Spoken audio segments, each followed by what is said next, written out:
never used this camera before. Yeah, that's fine. Okay. All right, we got it. Scoot in a little bit. There, perfect. Awesome. Is it good? Yeah. It's Cool. Perfect. Okay. So just for the camera, so we have it. I'm Marisol, and I'm Matt Brandon. okay, good. So what military branch were you a part of? I was in the U.S. Air Force. Okay, good stuff. And what was your entry rank into the military?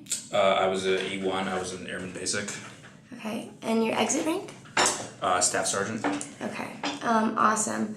So can you recall any traditional superstitions or inside joke? Oh, well, never mind. That's a very broad question. Upon joining the military, were there any traditional initiation rites all new recruits underwent? Sure. Well, all new recruits go through basic training. I would say that's probably the biggest or the most widely known initiation rite.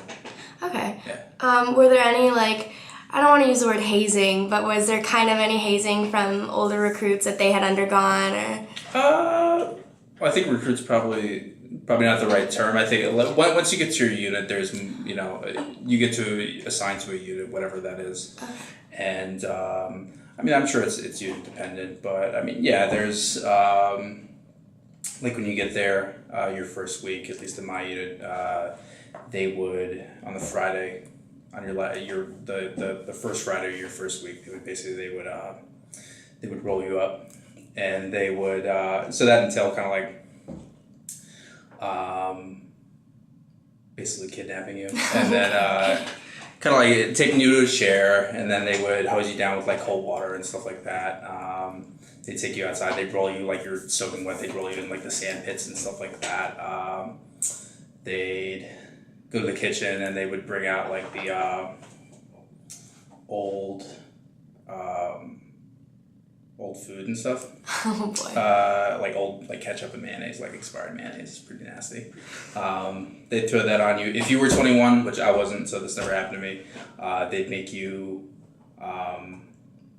they would microwave warm beer, and they'd make you pound that. But I was 20 years old when I got there, so. Okay. Yeah. And when you had new people introduced to your unit once you'd been there for a while, did you do this to incoming people? Oh, yeah. Yeah. Okay.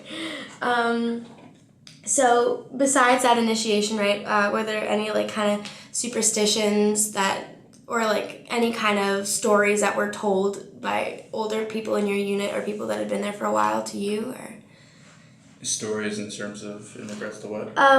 Any like superstitions like, oh, if that closet is cursed, or I don't. No, I wouldn't say there was anything like that. Like most of the stories that I was interested in, like as a guy coming in 2007 or 2008, like that time period, I was mostly interested in like talking to the guys that were in like the invasion of Iraq and kind of like their experiences and stuff. So it wasn't really anything superstitious. It was just, I don't know, hearing their stories, hearing like what an actual real war was like. Right. So. Okay, that's very interesting. So were there any kind of inside jokes that you guys had with each other? Like any?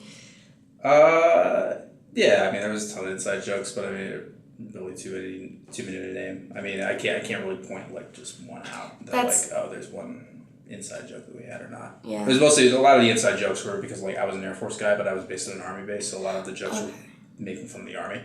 Okay. And they wouldn't really know it. So yeah. So most of them were about making fun of the Army then? Yeah. Okay. So, and then upon leaving the military, was there any like exit right? You do the same thing. They would well, no, only, here's the thing. That would only happen, and if you knew that happened, they thought you were cool.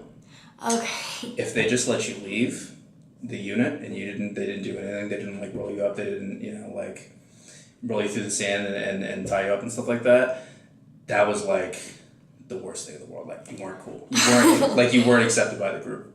Okay. And I guess that's really like that whole ritual. That's kind of what it's supposed to symbolize. It's like when you first have it happen, it's like, all right, you went. It's like you went through this thing that everybody had to go through, and you're one of us. Okay. And then like getting out, it's kind of the same thing. Like we're doing that to give you a good send off, and you're one of us. But if you don't get that, it's like, okay, yeah. you weren't really liked by the guys. Okay, that's Does that really. make sense? That's really interesting. And then I guess just the last question I have for you is, do any of you or your members have any tattoos from the experience? I don't. I know a lot of people do. I mean, a lot of them get like memorial tattoos for friends that died, or like killed in combat, or I mean, really mostly things like that. I mean, some people get like tribal tattoos and stuff like that, but I wouldn't say that that's as symbolic as the other stuff. Okay, so you'd say it's more symbolic for the person than for the group, for the unit. What do you mean? So if a person were to get a tattoo, like memorializing somebody who had died in combat in your unit, the tattoo was something that maybe a person who's close to that person who had passed away would get? Yeah, I would say that. It wasn't Okay. like the whole Okay. unit got one. It was like if someone was like especially close to someone they served with when they were deployed or something, like they would oftentimes like get tats. Okay. So. All right, well, that's all the questions I have for you. Awesome, thank you. No,